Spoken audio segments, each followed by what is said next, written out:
Terima kasih masih bersama YPB Movie. Masih melanjutkan part sebelumnya. Selagi pertarungan Vegito masih berlangsung, cerita kita berlanjut dengan pahlawan kita Goku dalam bentuk Green Serapimnya meledakkan Kamehameha dengan kekuatan penuh dan tanpa menahan diri melawan Son Gohan yang telah dikuasai dan dirasuki oleh iblis Sparta, yang setelah terjebak dalam kilas balik aneh mendapati dirinya benar-benar lengah. Sparta merasa Goku sangat licik dan penasaran tempat apa itu yang Goku bawa dia ke sana. Sparta mencoba yang terbaik untuk mendorong balik dengan energinya sendiri, memegang erat laser itu, dan tentu aja masih bingung dengan ilusi yang dia alami beberapa saat sebelumnya. Tapi Goku yang tidak tahu apa yang dialami Sparta terus menekan meskipun pikirannya mulai mendung dengan keraguan apakah Gohan sudah kembali. Namun kembali pada Sparta, di mana kekuatan Kamehameha sekarang menekan kakinya dengan keras ke tanah, menghancurkan lapisan yang rapuh karena tekanan dan beban bertonton yang tak terhingga menekan ke bawah. Ketika Sparta terus turun ke tanah yang runtuh, iblis licik itu mencoba sesuatu yang curang. Tiba-tiba dia mengganti suaranya menyerupai Gohan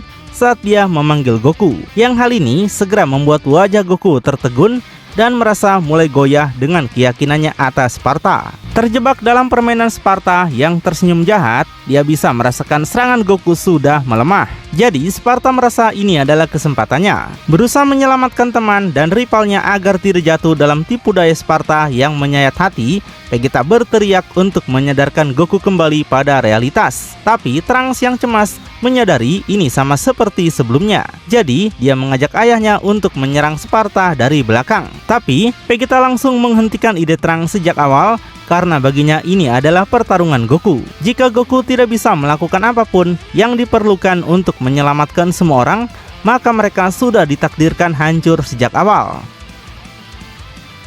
Sedangkan Sparta mengubah posisinya, memutar tangannya sampai dengan teriakan, dia akhirnya melawan balik, mengambil satu kesempatan saat Goku ragu-ragu untuk membalikan keadaan sepenuhnya. Dan dengan itu Sparta tidak lagi hanya menahan ledakan Goku, tapi menembakkan ledakannya sendiri. Dalam sekejap itu mulai mendorong balik laser Goku, bahkan dari posisinya yang menguntungkan di atas. Perlahan tapi pasti merayap kembali ke arah pahlawan kita saat Goku hanya bisa ngeden dan berjuang. Dengan mata ketutup dan lingkungan yang gelap, seolah-olah dia telah memasuki dimensinya sendiri, Goku tiba-tiba menghilangkan semua keraguan dan berubah kembali pada Archangel-nya untuk menggunakan Defense Mat. Menggabungkan Defense Mat dengan Kamehameha yang maha kuasa, energinya kini semakin bergelombang dan melesat tinggi. Dan seketika seluruh nada dan wajah Sparta berubah saat cahaya terang itu menyinari wajahnya. Gelap dari jiwanya tahu kapan kekuatan Angel sedang bekerja. Ledakan Archangel Goku sekarang terlihat sepenuhnya menyelimuti dan menutupi tubuh Sparta,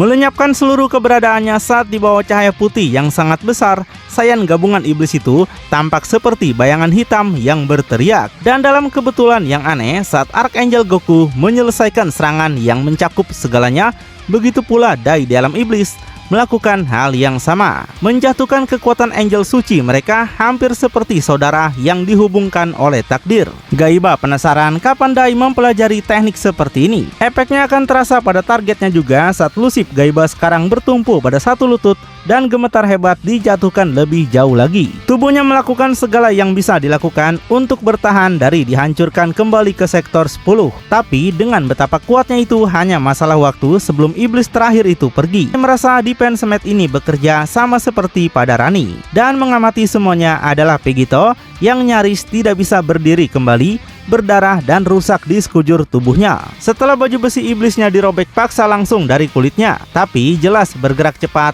Tidak butuh waktu lama sebelum senyuman kembali pada wajah Vegito saat dia menyadari Gaiba sudah tumbang. Tapi dia merasa Dai menghapusnya lebih lambat daripada Rani. Meskipun begitu, Vegito yakin Gaiba pasti sudah tidak berdaya. Jadi, Vegito merasa ini adalah kesempatannya dan waktunya untuk menyelesaikan ini semua. Dengan kesadaran itu, Vegito bertindak hampir segera menyerbu masuk dengan kecepatan dengan tangan terulur, siap untuk memukul Gaiba yang lumpuh. Tapi sebelum gerakan lebih lanjut bisa dilakukan, suara keras dan mengancam dari Daishinkan terdengar berteriak pada Vegito untuk berhenti. Vegito seperti membeku oleh ucapan Daishinkan dan dengan kebingungan di wajahnya, dia bertanya apa sebenarnya yang Dai maksud. Dai ingatkan bahwa Vegito juga adalah seorang iblis. Jika Pegito terkena smet, maka Pegito akan dikirim ke sektor 10 lagi, sama seperti Gaiba jika Pegito mendekat. Dia ingatkan tidak boleh ada serangan dan tidak ada sinar energi. Pegito sudah tahu bagaimana jadinya saat Pegito mencoba menghentikan kematian Rani sebelumnya. Begitu teknik ini dimulai, Pegito tidak dibutuhkan.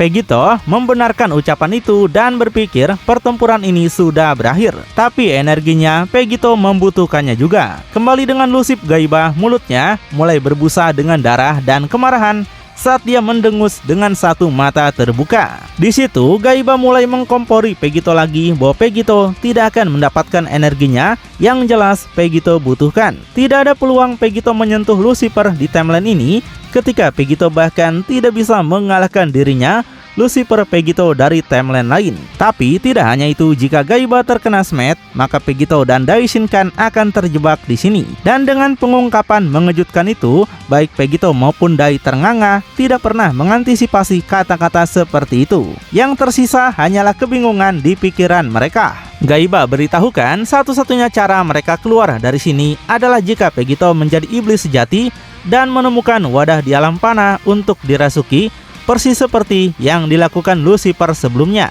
Tapi satu-satunya cara Pegito menjadi iblis sejati adalah jika Gaiba mati, bukan jika Gaiba dikirim dari sektor 10. Semua itu berarti Pegito harus turun kembali dan mencarinya. Pegito akan kembali bertarung sepanjang jalan melawan para kaisar iblis baru demi menemukan Gaiba. Meninggalkan Pegito mundur terkejut karena dia tidak mungkin sanggup menjalani semua yang dia lalui sekali lagi. Pegito menyuruh Dai harus menghentikan ini sekarang, dan mereka akan melakukan ini dengan cara lain. Pegito yang sekarang panik segera menaikkan suaranya ke arah Dai, berteriak agar dia menghentikan segalanya sebelum terlambat. Tapi Dai menolak ide tersebut karena baginya Lucifer dari timeline manapun harus disingkirkan sekarang. Dia harus mengalahkannya sekarang dan akan menjadi orang yang memiliki keunggulan pada akhirnya. Dai menyuruh Pegito percaya bahwa Lucifer adalah saudaranya dan dia tahu kebohongannya. Smet ini akan menghapusnya dari tanah ini dan menciptakan cangkang dari dirinya yang dulu. Dan seperti biasa,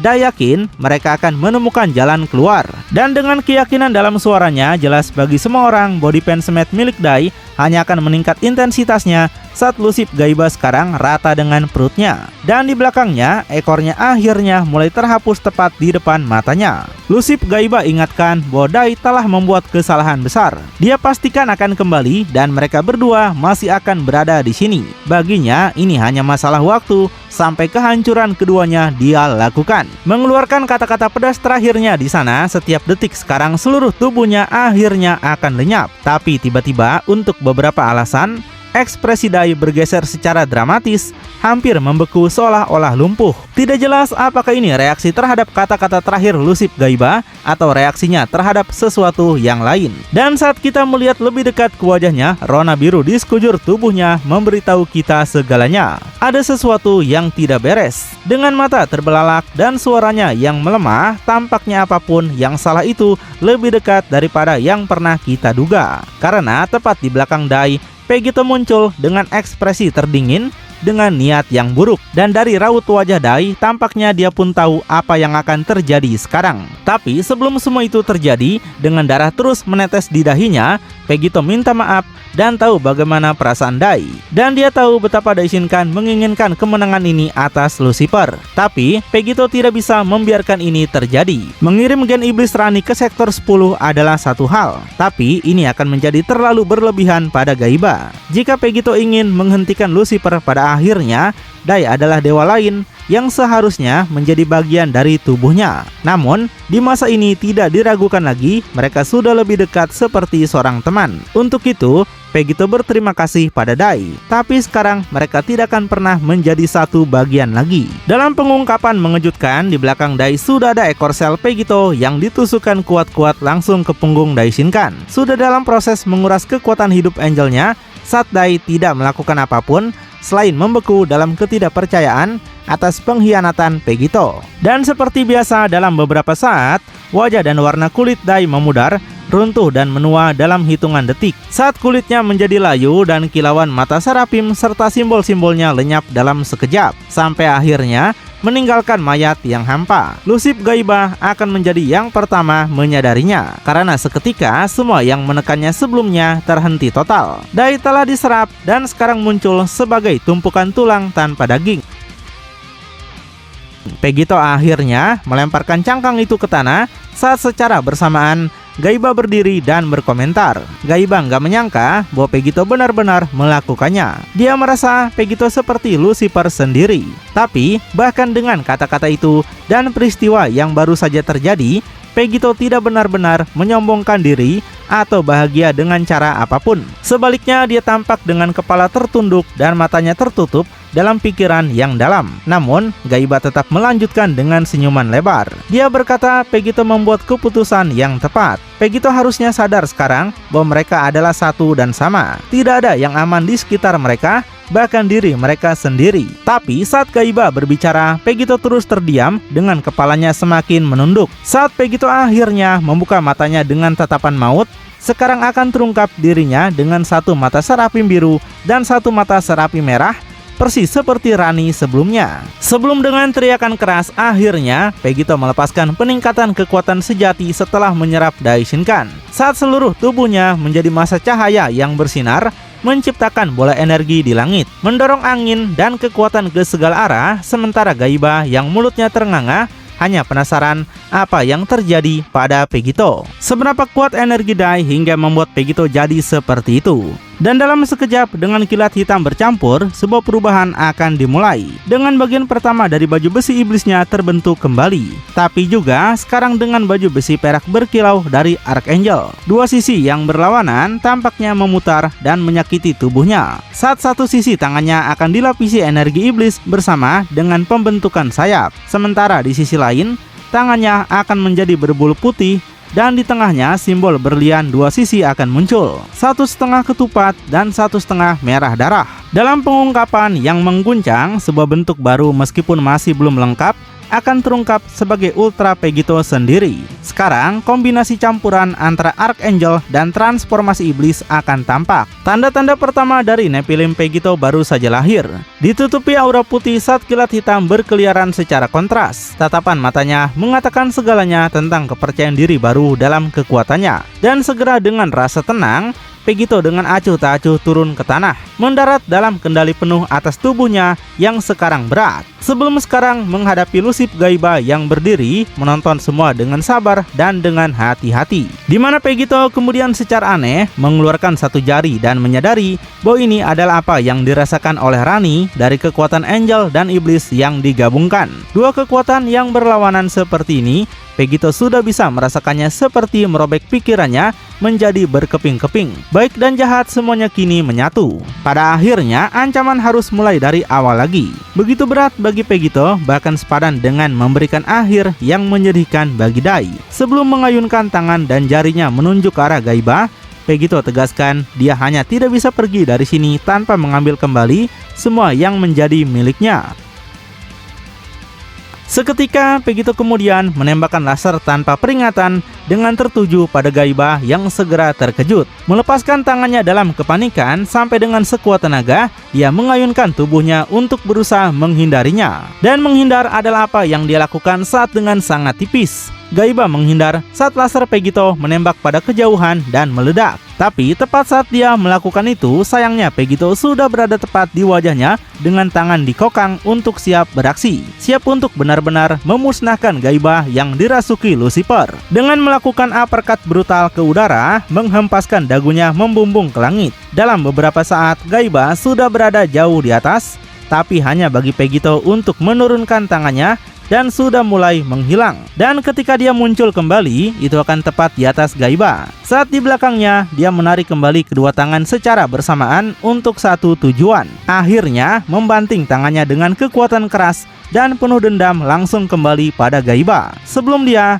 bahkan bisa berpikir untuk membela diri, teriakan penderitaannya lebih keras daripada yang pernah dilakukan Vegito sebelumnya. Terlempar lurus kembali ke tanah secepat dia naik beberapa detik sebelumnya, seperti bola pingpong, siap untuk tabrakan terakhirnya dengan sektor yang dia sebut rumah. Tapi saat Gaiba jatuh, ketika dia akhirnya berhenti, bukan tanah yang dia sentuh, melainkan objek lain yang tampaknya menangkapnya dengan sempurna, memusatkan berat jatuhnya langsung ke tulang belakangnya, dan untuk efek yang menghancurkan. Dan akhirnya objek ini terungkap tidak lain adalah Vegito sendiri. Mengambil kenangan dari masa lalu, yaitu memperagakan kembali dengan gaya yang dilakukan Goku pada Nappa. Gaiba benar-benar sudah menjadi lemah dan tidak bisa melakukan apapun lagi. Setelah itu, Vegito kemudian melemparkan Gaiba ke depan, menyebabkan jatuh dengan kasar di tanah tepat di depan Vegito. Tak lama kemudian, Vegito melipat tangannya, tapi secara eksentrik sambil melihat ke bawah.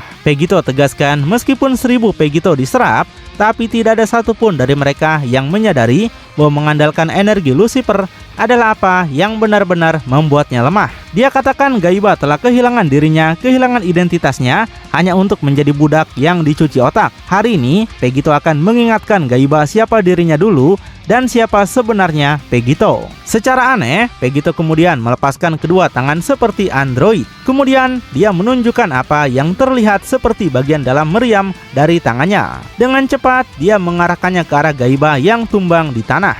Dan setelah itu, dengan kekuatan penuh memanfaatkan salah satu serangan khas Android 16, Vegito melepaskan ledakan paling kuat dalam sejarah yang menghanguskan kulit Gaiba. Dengan teriakannya kini terdengar melengking. Seluruh tubuh dan wajahnya terjebak dalam energi yang membakarnya seketika. Dan dalam beberapa saat, ketika laser itu diarahkan ke tanah, energi itu sendiri membebani sektor itu, menyemburkan beberapa sumber cahaya keluar dari tanah seperti lava, sampai akhirnya menghasilkan letusan besar kehancuran tepat di depan Vegito. Wajahnya benar-benar kosong dan tanpa perasaan. Bahkan saat dia sendiri terkena beberapa serangan balik, apinya sendiri membakar baju besi dan wajahnya. Akibatnya hanyalah lubang tanpa dasar yang raksasa di tanah yang penuh dengan arang dan abu di mana-mana. Bahkan tanah di bawahnya telah terbakar habis.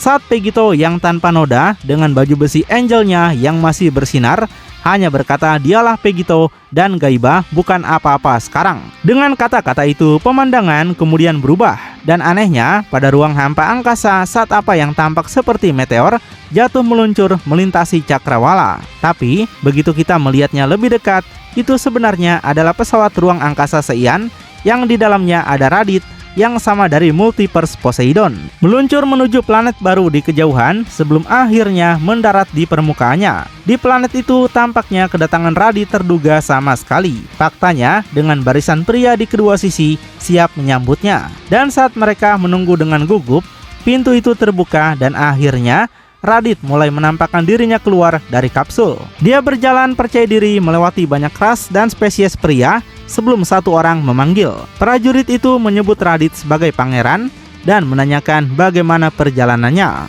Di sini, Raditz ingin segera berbicara dengan ayahnya yang merupakan raja di multiverse ini. Tapi prajurit memberitahu bahwa ayahnya sedang ada pertemuan dengan dewa kehancuran bernama Chojo. Raditz penasaran ada urusan apa ayahnya dengan dewa penghancur lemah seperti itu. Wah, semakin jelas aja ya kalau 12 alam semesta Zeno bukanlah satu-satunya bentuk kehidupan. Masih banyak bentuk kehidupan lain dengan banyak karakter kuat di dalamnya. Akan semakin menarik untuk terus menyaksikannya. Tidak lama kemudian kita mendapatkan gambaran tentang apa yang disebut ruang tahta ini. Sangat mirip dengan tahta yang dimiliki Raja Vegeta di Multiverse Zeno. Dan nampak sosok yang diselimuti kegelapan duduk di tahta dengan makhluk berbulu berlutut di depannya. Dengan kata-kata pertamanya terungkap bahwa itu adalah makhluk seperti anjing, tapi secara misterius mengenakan pakaian dewa penghancur. Chojo ungkapkan dia yakin semuanya berjalan baik dengan pencarian raja untuk mencari bola pengabul keinginan seperti bola naga. Chojo dan angelnya, dia siap melayani semua kebutuhan sang raja.